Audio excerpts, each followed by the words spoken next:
Hello students, welcome back to again another lecture of structure of atom. आज हम structure of atom के बारे में जो पढ़ रहे थे लास्ट लेक्चर्स में, उन लेक्चर्स से आगे कंटिन्यू करेंगे। और जो लास्ट हमारा लेक्चर था उसमें हमने इलेक्ट्रोमैग्नेटिक स्पेक्ट्रम के बारे में डिटेल में पढ़ा था बेटा। फिर हमने क्वांटम थ्योरी के बारे में भी पढ़ा था कि किस तरीके से मैक्स प्लैंक ने अपनी क्वांटम थ्योरी दी और क्लासिकल थ्योरी को फेल किया। लेकिन ये तो अभी शुरुआत थी क्लासिकल थ्योरी की फेलियर की।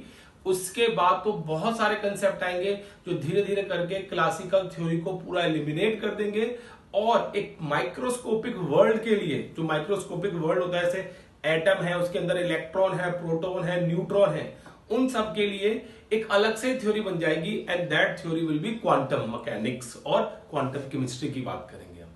क्लियर है? लेकिन हमारा टॉपिक इतना एलेबोरेट नहीं करना है हमने वो चीज। आज जो हम डिस्कस करेंगे बेटा, वो हम थोड़ा स्पेक्ट्रम के बारे में पढ़ेंगे कि बेसिकली स्पेक्ट्रम होते क्या है।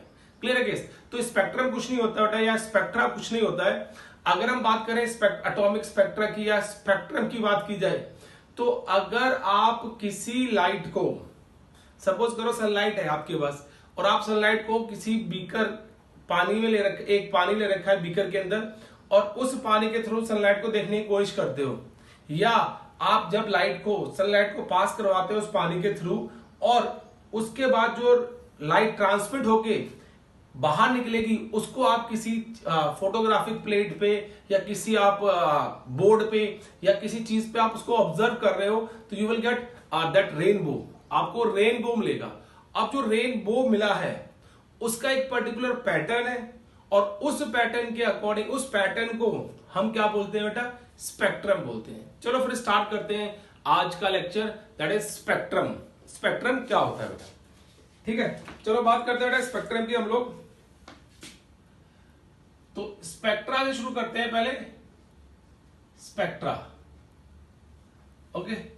अब देखो, मैं कहता हूं स्पेक्ट्रा केस के अंदर बेटा कि व्हेन व्हाइट लाइट और sunlight, when sunlight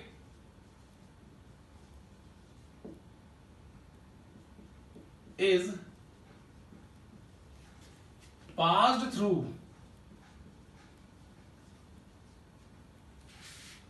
prism, then it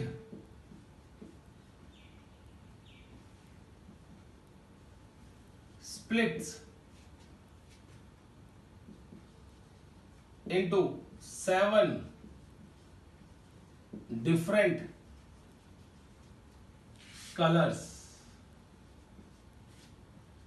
जब भी आप सनलाइट को किसी प्रिज्म के थ्रू पास करवाओगे बेटा, तो दैट लाइट विल स्प्लिट। वो क्या कर जाएगी? स्प्लिट कर जाएगी। ठीक है ना? और जब स्प्लिट करेगी वो लाइट, तो क्या होगा? स्प्लिट करके 7 कलर मिल जाएंगे बेटा आपको, and that colours are observed on spectroscope, और उन कलर को हम स्पेक्ट्रोस्कोप के ऊपर या स्पेक्ट्रोस्कोप के थ्रू ऑब्जर्व कर सकते हैं ऑन द स्पेक्ट्रोग्राम। क्लियर बेटा केस?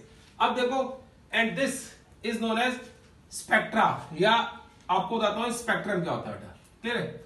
अब मैंने क्या किया बेटा, लाइट ले ली, सनलाइट। ये आप ध्यान से सुनो पहले इसको। क्लियर है? अब इस सनलाइट को पहले मैंने एक स्लिट से पास करवाया ताकि एक पर्टिकुलर बीम बन जाए यहां से। इसको क्या बोलते हैं? स्लिट।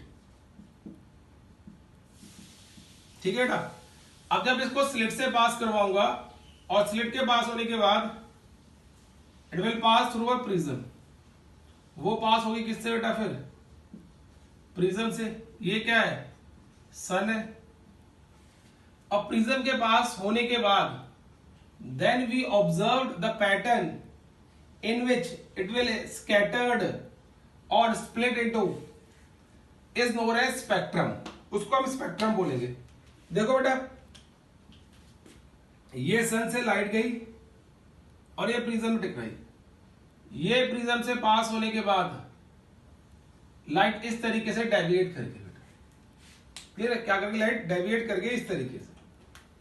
अब देखो, यहां पे यू विल गेट 3, 4, 5, 6, 4 और 3, 7। इस तरीके से 7 डिफरेंट कलर की light you will observe on this spectrogram, या फोटोग्राफिक प्लेट पे आप इस तरह के 7 डिफरेंट लाइट को ऑब्जर्व करोगे बेटा। और ये 7 डिफरेंट कलर की लाइट है बेटा। जो पहली वाली लाइट है वो रेड कलर की है। क्या है? रेड कलर लाइट है। डन। क्योंकि हमें पता है कि हमें क्या मिलता है, VIB GYOR, we are getting VIBGYOR over here. हमें विबग्योर मिलेगा। विबग्योर का मतलब क्या है? This is violet, this is indigo, ये पहले ही बताया हुआ आपको। This is blue, this is green, yellow,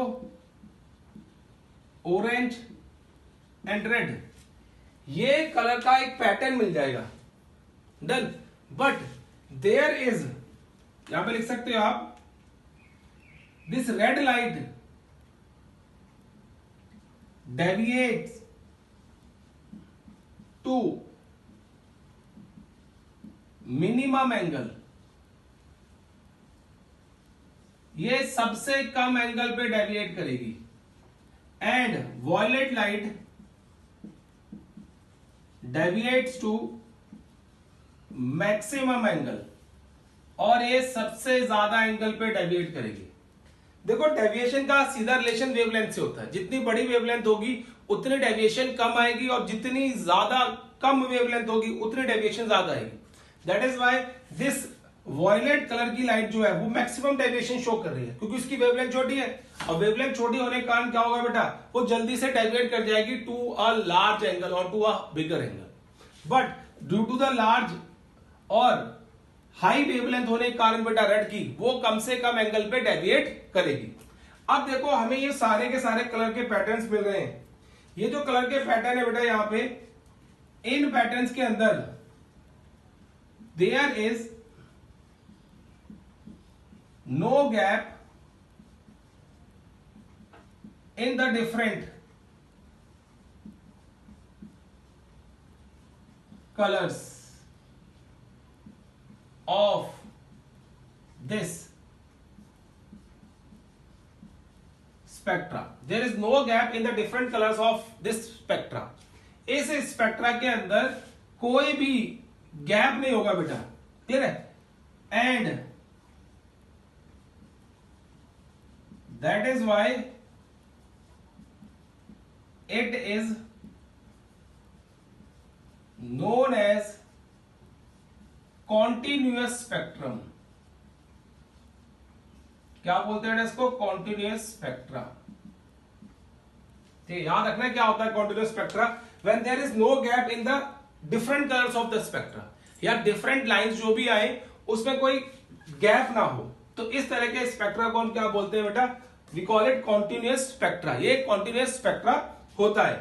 अब देखो, इस कॉन्टिन्यूअस स्पेक्ट्रा की जो बात कर रहे हैं यहां पे, जो हमने यहां पे शो किया हुआ है, ये आपने देखा होगा रेनबो के फॉर्म में। रेनबो, अगर आपने रेनबो चेक किया बेटा कभी, तो आप चेक करोगे कि वहां पे क्या होता है, intensity of light decreases, intensity of color decreased and other color intensity increased simultaneously।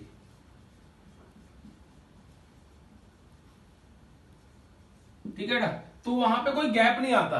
अगर आप रेनबो को ऑब्जर्व करोगे ध्यान से, तो आप क्या देखोगे बेटा, वहां पे कलर के बीच में कोई गैप नहीं है। अब जैसे मैं ये बोल रहा हूं आपको कि रेड कलर है, अब रेड कलर क्या होगा, जब नीचे की तरफ आओगे तो इट विल बी ऑरेंज। तो रेड थोड़ा डिम होता चला जाएगा, उसकी इंटेंसिटी कम होगी, और ऑरेंज की इंटेंसिटी बढ़ती जाएगी। तो एक दूसरे के अंदर ये मर्ज हो रखे होंगे। There is no specific boundary between the two colours present in the spectra, and such type of spectra in which there is no specific boundary between the two colors is known as continuous spectra। उसको हम बोलते हैं continuous spectra मिल रहा है हमें वहां पे। तो जो व्हाइट लाइट होती है या सनलाइट होती है बेटा, जो सन से आने वाली लाइट है, यहां पे सनलाइट की बात कर रहे हैं बेटा हम लोग, उस लाइट का हमें कॉन्टिन्यूअस स्पेक्ट्रा मिलता है। क्या मिलता है बेटा? कॉन्टिन्यूअस स्पेक्ट्रा मिलता है। मतलब उस स्पेक्ट्रा के बीच में, उन कलर्स के बीच में देयर इज नो गैप, कोई डिफरेंशिएट करने के लिए कोई गैप नहीं होता, कोई लाइन नहीं होती, वो एक दूसरे के अंदर मर्ज की होते हैं। And even you are not able to identify कि where red colours and where orange colour starts. आप ये भी आइडेंटिफाई नहीं कर सकते कि कहां पे रेड कलर खत्म हो गया और कहां से ऑरेंज कलर स्टार्ट हो गया।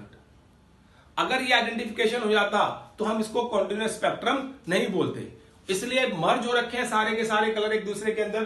That is why this spectrum of sunlight of electromagnetic radiation is known as continuous spectra बेटा, और कॉन्टिन्यूअस स्पेक्ट्रम। तो ये आप याद रखना है कि कॉन्टिन्यूअस स्पेक्ट्रम या कॉन्टिन्यूअस स्पेक्ट्रम किसे बोलते हैं, यह आपको पता होना चाहिए बेटा। क्लियर है? अब देखो, जब हमें ये स्पेक्ट्रम मिला या स्पेक्ट्रा मिला बेटा में ये वाला, अब उसमें क्या हुआ कि हमने सोचा कि अगर लाइट स्पेक्ट्रा दे सकती है, रेडिएशन स्पेक्ट्रम दे सकती है, तो why don't we observe the spectrums of the atom और द मॉलिक्यूल्स और द कंपाउंड। हमने सोचा ये बात कि क्यों ना हम मॉलिक्यूल्स और कंपाउंड के स्पेक्ट्रा ले सके, लेकिन उनके स्पेक्ट्रम लेने के पीछे एक सोच थी बेटा कि उनके स्पेक्ट्रम हम ले कैसे। हमारे पास एक चैलेंज था कि अगर आप एटम का कोई स्पेक्ट्रम लेना चाहते हो तो किस तरीके से लोगे। जो रेडियो एक्टिव एटम्स है उनका तो स्पॉन्टेनियस इमिशन ऑफ लाइट है, उनके स्पेक्ट्रम तो आप बहुत इजीली ले सकते हो, ठीक है। बट जो नॉर्मल एटम है, like hydrogen atom, helium atom, lithium atom, sodium atom, potassium atom, इतने सारे एटम्स हैं। If you want to take the spectra of those atoms, then how will you take the spectra, because इनका कोई spontaneous emission नहीं है light का, या radiations का कोई नहीं करते एमिट। इसके लिए फिर हमने सोचा कि क्यों ना हम इनके कंपाउंड्स को या इन खुद को एटम्स को या एलिमेंट्स को क्या करें, हीट करें, और हीट करके जो रेडिएशन एमिट करेंगे उसका स्पेक्ट्रम लें। तो अब हम उसी की बात करेंगे कि इन लोगों ने एटॉमिक स्पेक्ट्रम को या एटॉमिक स्पेक्ट्रा को किस तरीके से लिया और क्या क्या कौन कौन से स्पेक्ट्रम इन्होंने दिए on the basis of atoms बेटा। क्लियर? तो अब देखो, जो हमारा दूसरा टॉपिक है इसके साथ ही बेटा, दैट इज एटॉमिक स्पेक्ट्रम। क्या है? Atomic spectrum. एटॉमिक स्पेक्ट्रम में जब इन्होंने एटॉमिक स्पेक्ट्रम लिए तो उन्होंने दो पैटर्न फॉलो किए बेटा, और पैटर्न फॉलो करके दो तरह के स्पेक्ट्रम मिले। The first one is emission spectrum,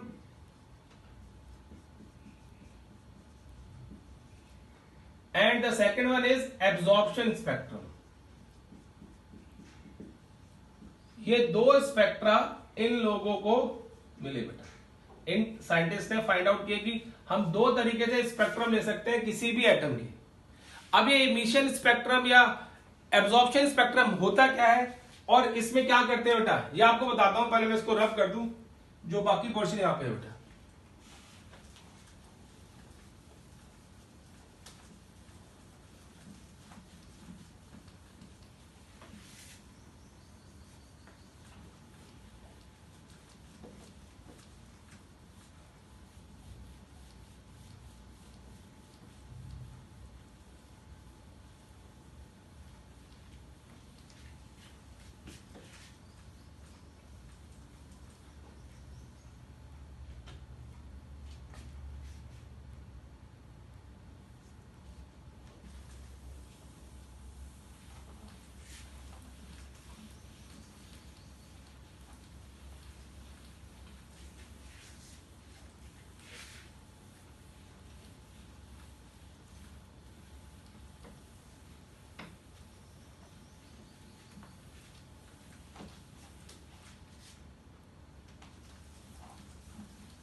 देखो बेटा, अब बात करते हैं इमिशन स्पेक्ट्रम की। Done. First will talk about emission spectrum.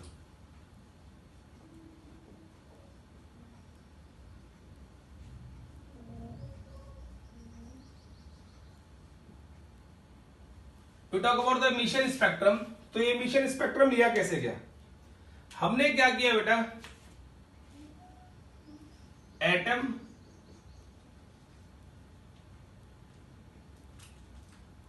और gaseous state of that element, उसको लिया बेटा, एटम और gaseous state of that element, and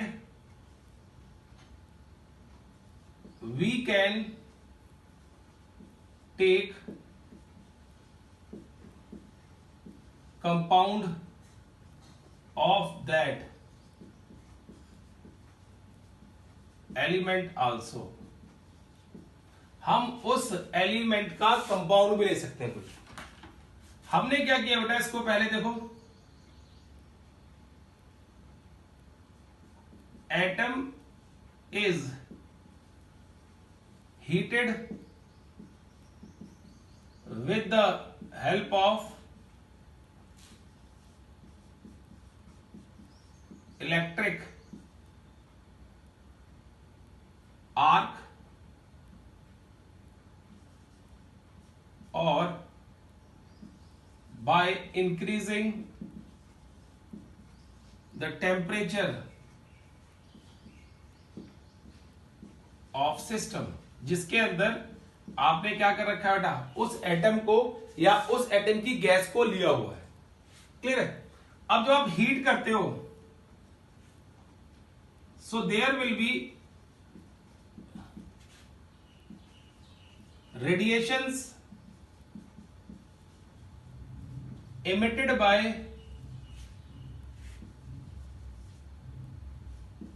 the atoms or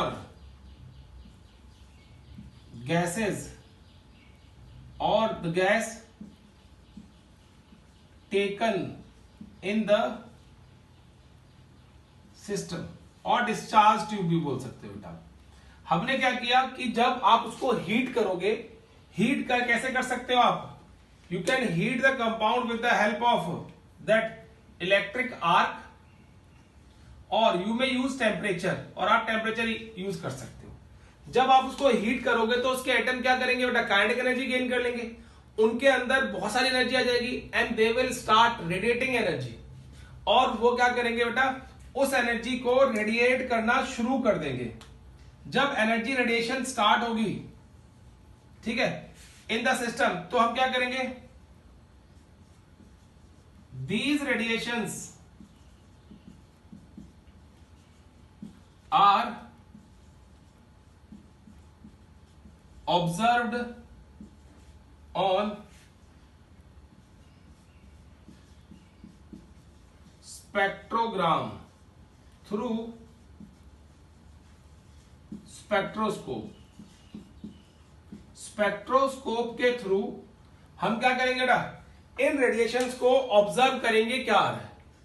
तो जब हम किसी एटम की या गैसेस, उसी एटम की गैसेस फॉर्म में कन्वर्ट करने के बाद रेडिएशंस को ऑब्जर्व करते हैं स्पेक्ट्रोग्राफ के ऊपर या स्पेक्ट्रोग्राम के ऊपर बेटा, through spectroscope, then we get, तो हमें क्या मिला देखो बेटा, then they observed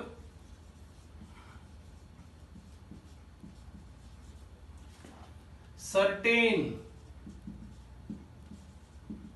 lines on spectrogram, उन्हें कुछ लाइंस मिली बेटा स्पेक्ट्रोग्राम पे, क्या मिली बेटा, lines, and there is some gap between the lines, और उन लाइंस के बीच में क्या था बेटा, कुछ गैप था। जैसे क्या किया इन्होंने, सोडियम जो मेटल है उसका सॉल्ट ले लिया बेटा, या सोडियम के वेपर ले लिए। सोडियम के वेपर्स को सपोज करो डिस्चार्ज ट्यूब में ले लिए। मैं आपको एग्जांपल लेता हूं इसका, ठीक है, एग्जाम्पल दे रहा हूं, आप ध्यान सुनना बेटा। एग्जाम्पल हमने क्या किया, सोडियम वेपर कंसीडर किए बेटा, sodium vapours in a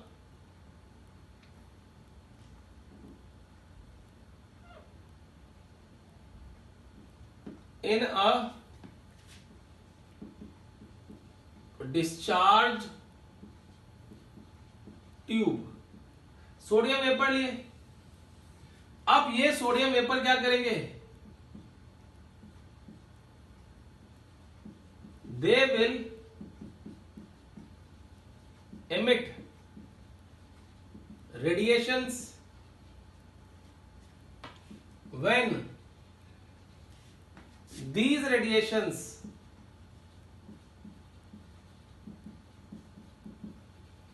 are observed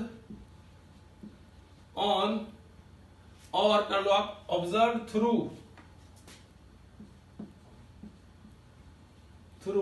spectroscope we get two fixed line, हमें दो फिक्स्ड लाइन मिली बेटा, ठीक है। And these lines are at 589.0 nanometre and 589.6 nanometre. इस वेवलेंथ पे हमें ये लाइन मिली बेटा। जो स्पेक्ट्रोस्कोप के थ्रू जब हमने इस पैटर्न को, इसकी रेडिएशंस को ऑब्जर्व किया, तो we get only two lines, हमें सिर्फ दो लाइन मिली बेटा। और वो दो लाइन वहां पे ब्राइट दिख रही थी, अलग से दिख रही थी, बिकॉज इस केस के अंदर बेटा हमने क्या कंसिडर किया हुआ था, वी हैव टेकन, जो हमने बैकग्राउंड लिया था स्पेक्ट्रोग्राम का, that was dark background of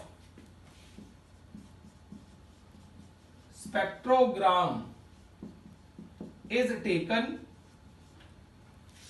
so as we can get bright clear lines on it, ताकि ब्राइट क्लियर लाइंस हमें उसके ऊपर दिख सके। और हमें दिख गई बेटा। तो हमने देखा कि इस तरीके से जब हमने सोडियम एटम का स्पेक्ट्रा लिया, तो उस स्पेक्ट्रे में हमें सिर्फ दो line milli.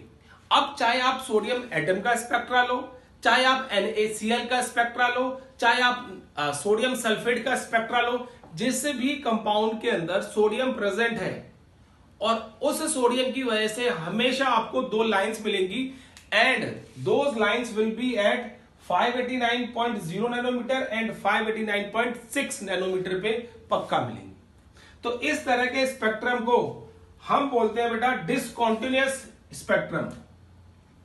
What we call it, discontinuous spectrum, because there is a gap between the two lines. इन दोनों लाइंस के बीच में गैप है। और why we call it is emission spectrum, because जो रेडिएशन इमिट कर रहा है मेटल या एटम, उसका हम स्पेक्ट्रा ले रहे हैं, तो उसकी वजह से we call it emission spectrum. तो ये होता है डिसकंटिन्यूअस इमिशन स्पेक्ट्रम। अब यहां पे एक बात और आपको याद रखनी है बेटा, देखो नोट करके चाहे आप लिख सकते हो उस बात को, कि नोट एवरी एलिमेंट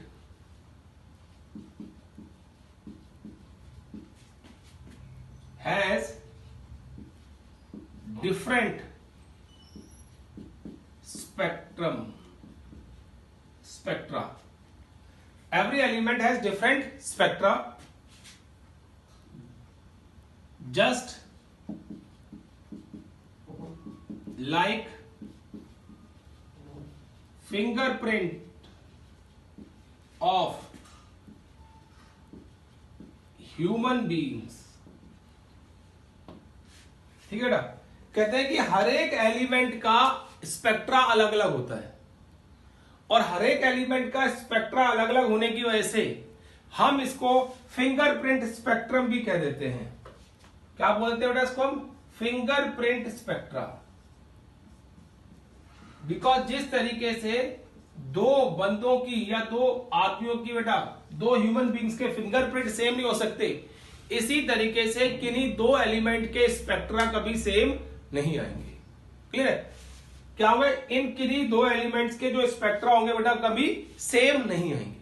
तो this is an example of emission spectrum, कि how we take the emission spectrum and what are the result of emission spectrum. Emission spectrum की हेल्प से हमें लाइन डिसकंटीन्यूअस स्पेक्ट्रम मिला बेटा। क्लियर है case? अब चलो दूसरा स्पेक्ट्रम डिस्कस करते हैं बेटा, दैट इज एब्जॉर्प्शन स्पेक्ट्रम। ये बेटा एकदम सेम है, बस आपको थोड़ी से पॉइंट याद रखने पड़ेंगे यहां पे।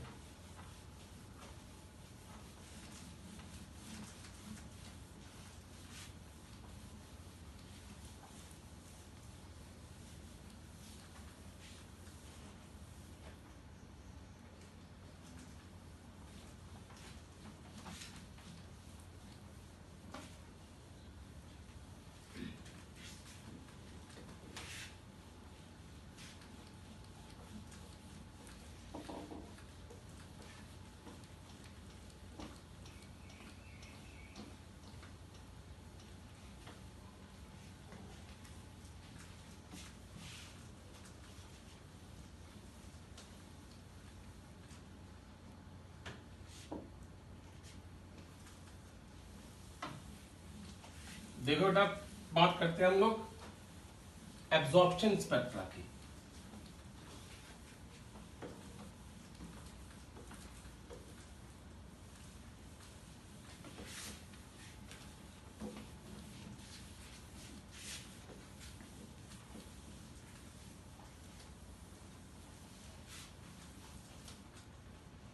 ठीक है ना? अब देखो बात करेंगे हम एब्जॉर्प्शन स्पेक्ट्रा, जो बी था, बी एब्जॉर्प्शन स्पेक्ट्रा। अब एब्जॉर्प्शन स्पेक्ट्रा क्या होता है? It is similar to emission spectrum.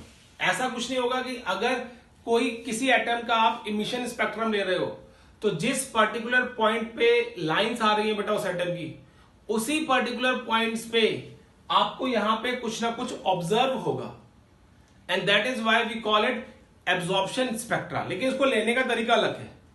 किस तरीके से लेके देखो, हमने क्या किया यहां पे, electromagnetic radiations, electromagnetic radiations are passed through NaCl solution. हमने क्या किया? इलेक्ट्रोमैग्नेटिक रेडिएशंस को बेटा NaCl सॉल्यूशन से पास करवाया, and transmitted radiations are observed on या observed by स्पेक्ट्रोस्कोप। स्पेक्ट्रोस्कोप से हमने क्या किया? उसको ऑब्जर्व किया, then we get line spectrum of Na at the same region। हमें वहां पे लाइन स्पेक्ट्रम मिला, किसका? Na का, एट द सेम रीजन। जहां पे पहले मिल रहा था वहीं पे मिला बेटा। बस डिफरेंस क्या था? देखो यहां पे डिफरेंस था, यहां पे electromagnetic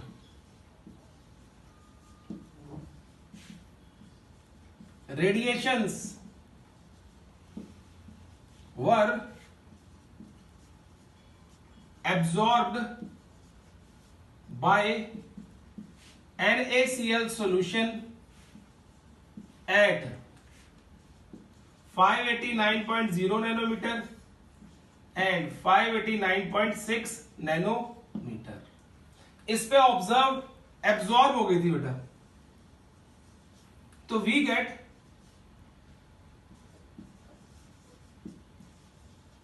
dark lines on spectrogram. हमें स्पेक्ट्रोग्राफ पे या स्पेक्ट्रोग्राम पे डार्क लाइन मिली थी।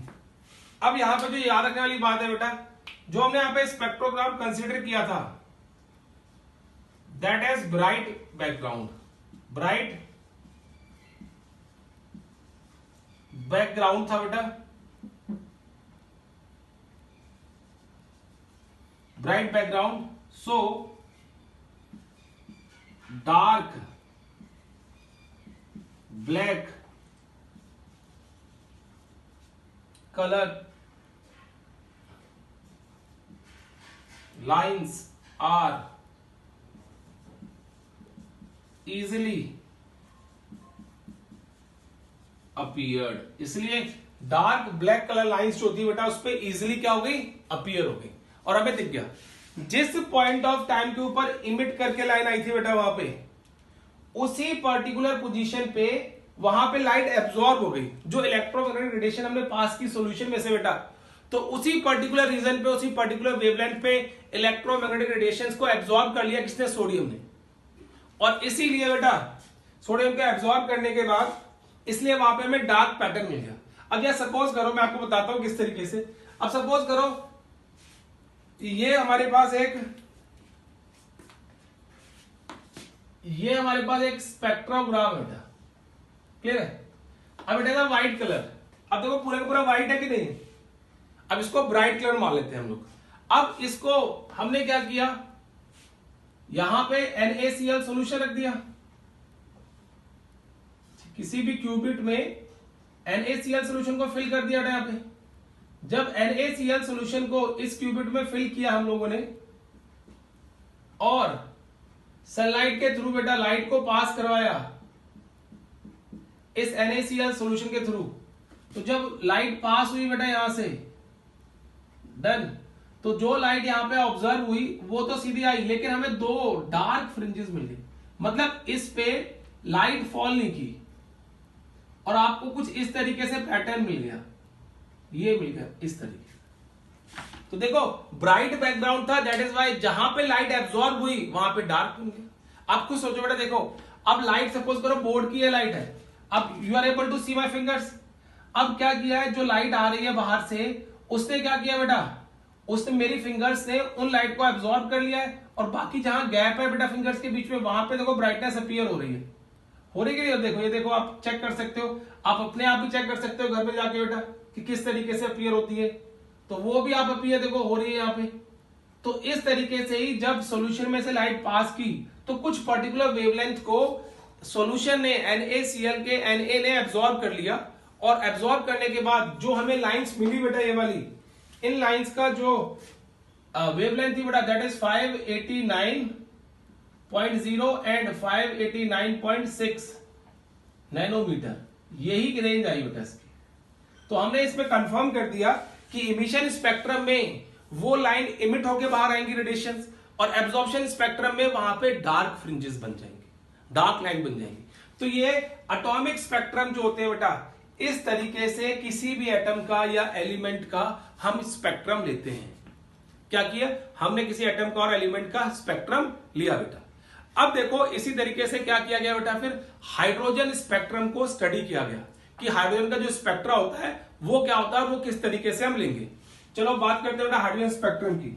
Now talk about hydrogen spectrum. You talk about hydrogen spectrum, hydrogen spectra बेटा, क्लियर है। अब देखो यहां पे हम क्या कहेंगे, पहली केस बेटा H2 gas is taken in discharge tube and pressure is reduced to minimum, और प्रेशर को क्या कर दिया बेटा, मिनिमम कर दिया। देखो कैसे, यहां पे हमने क्या किया, एक डिस्चार्ज ट्यूब ले लेते हैं छोटी सी बेटा, यहां पे हम स्लिट रख देते हैं जहां से रेडिएशंस बाहर जा सकती हैं, क्लियर है, एंड ये कैथोड है,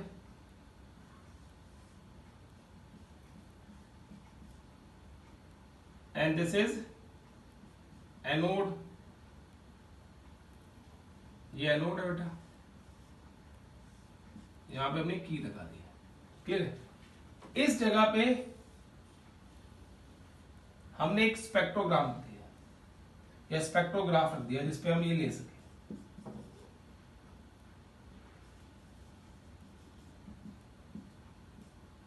ठीक है बेटा।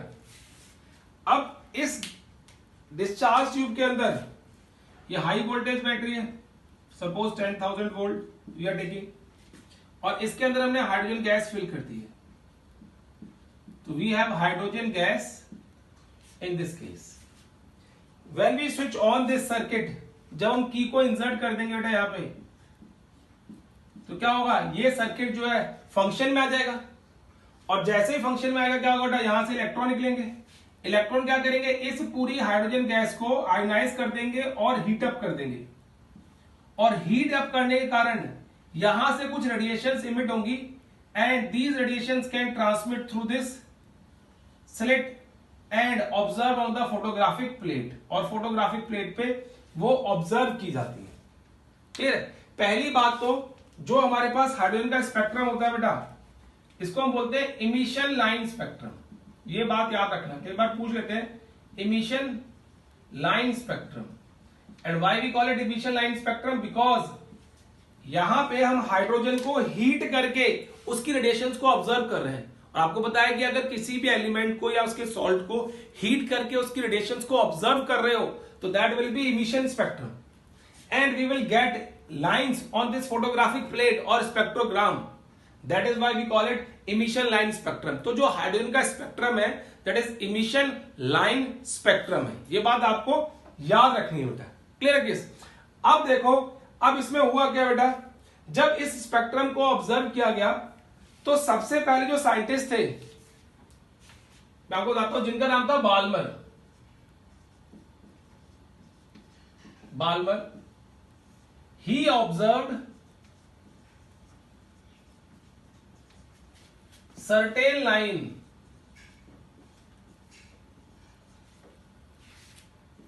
in the visible region में he observed certain line, and by doing some calculation he derived a formula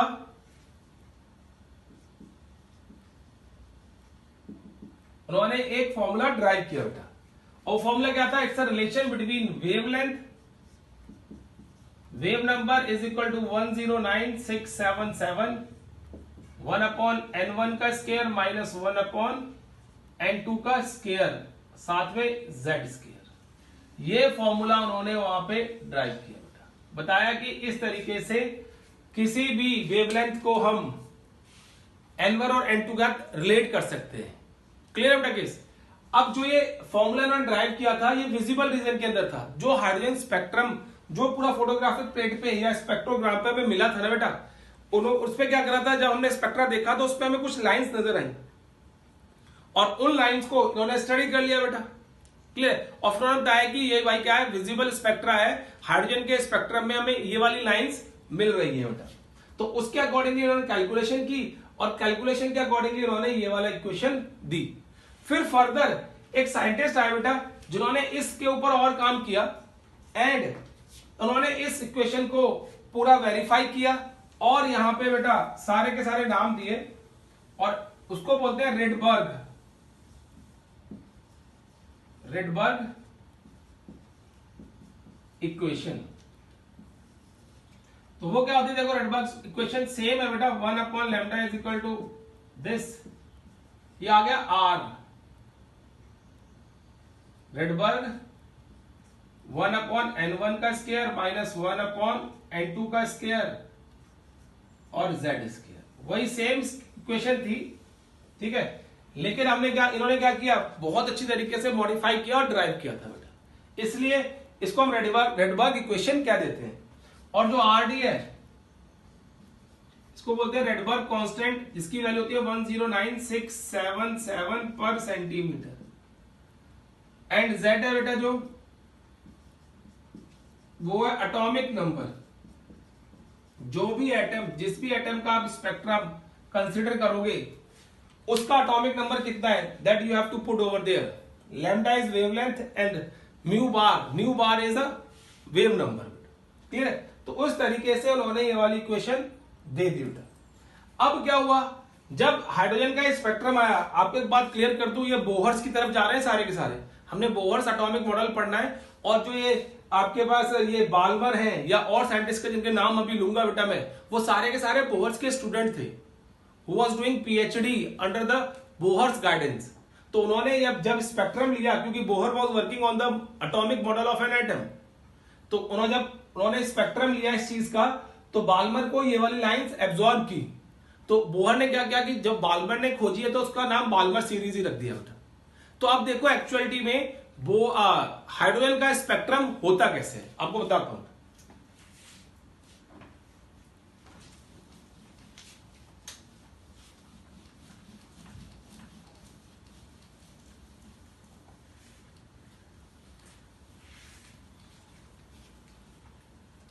ये भी रब कर रहा हूं मैं।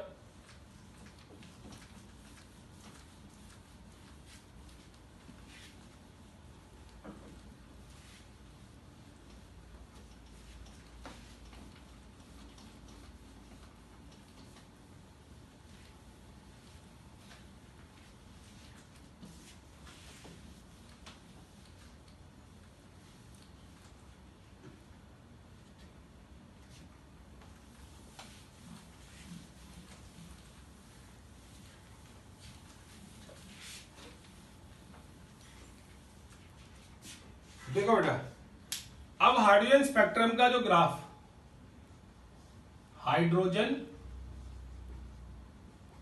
स्पेक्ट्रम जो भी लिया उन्होंने, जो फोटोग्राफिक प्लेट मिली वो कुछ इस तरीके से, देखो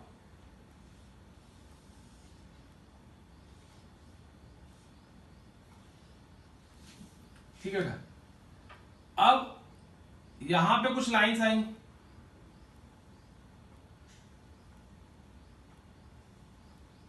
इस तरीके से, and then we get certain line over here, but these lines are coloured. वो थोड़ी सी कलर्ड लाइन थी, इसलिए मैं डिफरेंट डिफरेंट कलर से शो कर दूंगा आपको, ताकि आपको याद रहे। ये देखो, ये कलर्ड लाइन है,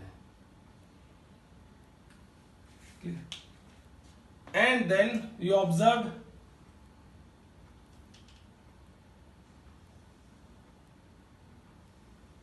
certain more lines like this, but ये काउंट कोई फिक्स नहीं है, this count is not fixed।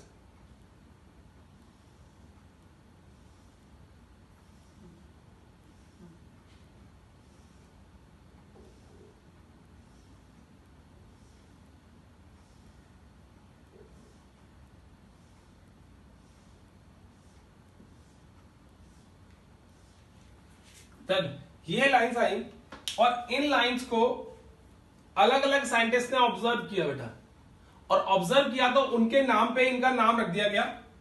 जैसे पहला ये वाली जो सीरीज है दैट इज लेमन सीरीज, क्या बोलते हैं इसको, Lyman series. The second one is Balmer series, This third one is Paschen series. This fourth one is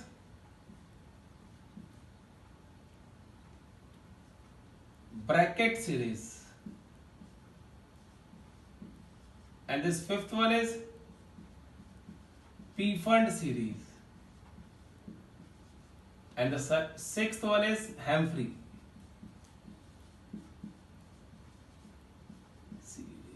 ये अलग अलग साइंटिस्ट के नाम है who was doing research under the guidance of Bohr, doctor Bohr.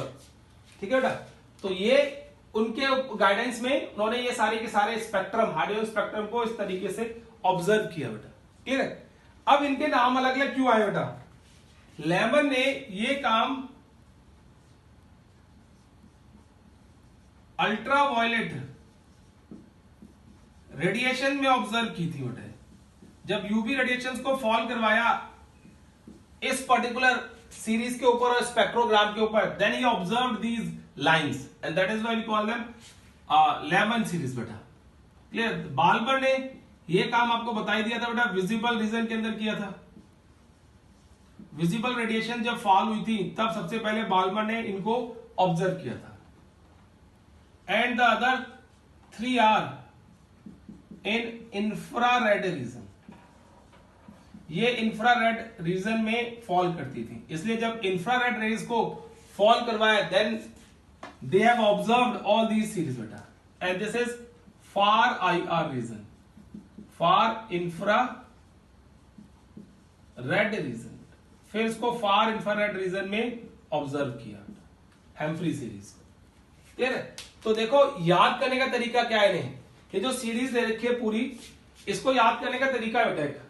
ठीक है? And what is that way how to remember all these thing बेटा? देखो पहली बात तो हम सब लोग पंजाब में रह रहे हैं एंड दैट इज व्हाई आपको यूवीआई याद रखना मुश्किल नहीं। यूवी किसको बोलते हैं? युवराज को।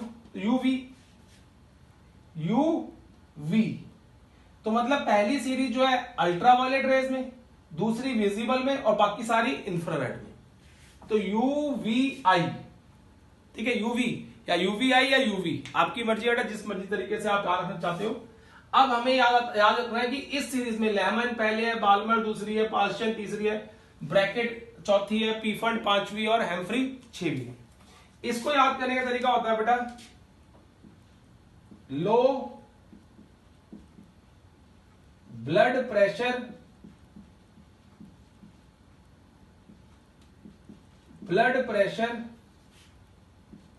2 बार बेटा, किसका? हैम्फ्री का। Low blood pressure Humphrey. ठीक है बेटा, इस तरीके से याद कर लो इसको। लो ब्लड प्रेशर किसका? हैम्फ्री का। तो इस तरीके से हम क्या करते हैं, इस सीरीज को भी याद कर सकते हैं। तो ये तरीका है, आपका तरीका कुछ भी हो सकता है, लेकिन जिस तरीके से मैंने याद किया, मेरा फर्ज है बताना आपको, तो मैं आपको बता रहा हूं इस तरीके से मैंने सारी की सारी सीरीज याद की है। इससे क्या होता है कि मुझे ये रिलेशन इजीली मिल जाता है कि पहली सीरीज यूवी अल्ट्रावायलेट में, दूसरी बेटा विजिबल में, बाकी सारी की सारी सीरीज जो है वो इंफ्रारेड रेडिएशंस के अंदर ही ऑब्जर्व्ड होंगी बेटा। क्लियर है? क्या होंगी? वो अल्ट्रा वायलेट रेडिएशंस के अंदर ही ऑब्जर्व की जाएंगी इस केस के अंदर बेटा। डन बेटा? क्लियर? तो ये आपके पास हाइड्रोजन का स्पेक्ट्रम है। अब इस हाइड्रोजन स्पेक्ट्रम में हम कई बार सोचते हैं कि वी हैव ओनली 1 इलेक्ट्रॉन, हमारे पास सिर्फ 1 इलेक्ट्रॉन होता है, एंड यहां पे तो बहुत सारी लाइन्स आ रही है बेटा। तो आप कहोगे कि यहां पे हम गैसेस को ले रहे थे डिस्चार्ज ट्यूब के अंदर, उस गैसेस के अंदर बहुत सारे हाइड्रोजन के एटम्स थे और मॉलिक्यूल्स थे, और उन एटम्स को जब हमने कैथोड रे से स्ट्राइक करवाया तो बहुत सारे इलेक्ट्रॉन डिफरेंट एनर्जी लेवल्स में क्या करके बेटा जंप करके चले गए, और जब वो वहां से आए वापस तो रेडिएशन इमिट की, और हर एक के केस के अंदर बेटा ये आ गया केस। तो इसमें एक फिक्स केस है, अगर कोई भी जंप किया हुआ इलेक्ट्रॉन, सुनो बेटा ध्यान से, N1 1 और N2 2 3 4 5 6 7, अगर कोई भी इलेक्ट्रॉन सेकंड लेवल से फर्स्ट में आ रहा है, थर्ड से फर्स्ट में आ रहा है, फोर्थ से फर्स्ट में आ रहा है, फिफ्थ से फर्स्ट में आ रहा है, किसी भी लेवल से जंप करके फर्स्ट में आ रहा है बेटा, तो हम उसको बोलते हैं लेमन सीरीज का पार्ट है वो, is a part of Lyman series. Clear है? In the same manner if any electron n1 2 और n2 क्या होगा 3 4 5 6 7 8 एंड सो ऑन। अब इसमें क्या होता है, अगर थर्ड से कोई सेकंड में आ रहा है, फोर्थ से सेकंड में आ रहा है, फिफ्थ से सेकंड में आ रहा है, सिक्स्थ से सेकंड में आ रहा है, सेवन से सेकंड में आ रहा है, एट से सेकंड में आ रहा है एंड सो ऑन। अब आगे आगे आ रहा है बेटा, तो इसको बोलते हैं बाल्मर सीरीज। कोई भी इलेक्ट्रॉन अगर जंप करके सेकंड लेवल पे आ रहा है, then that series known as Balmer series, उसको बाल्मर सीरीज बोलते हैं। अब देखो, कोई भी इलेक्ट्रॉन एनर्जी गेन करके किसी भी लेवल पे जा सकता है, ये आपको बात समझ आएगी जब मैं बोहर एटॉमिक मॉडल कराऊंगा बेटा। क्लियर? तो ये जंप करके आ सकता है और वापस इसी केस में आ सकता है। अगर सेकंड पे आ रहा है, सेकंड लेवल पे आ रहा है, तो आपको याद रखना है कि वो बाल्मर सीरीज है। अब थर्ड केस देखो बेटा, अगर n is equal 1 is equal to 3 और n2 is equal to 4 5 6 7 8 and so on, अगर ये सारे के सारे जंप करके थर्ड में आ रहे हैं, चाहे कोई भी इलेक्ट्रॉन होता कुछ भी हो, if they are coming to the third level, तो उसको बोलते हैं लेमन बाल्मर पास्चन सीरीज।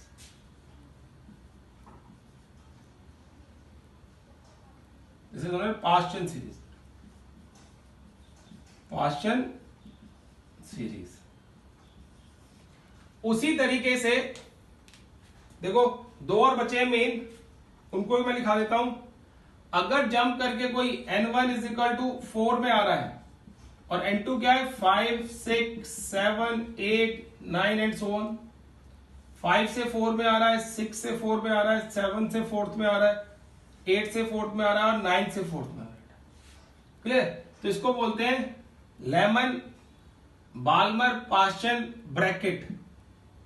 ये ब्रैकेट सीरीज में अगर फोर्थ में आता है तो उसको ब्रैकेट सीरीज बोलते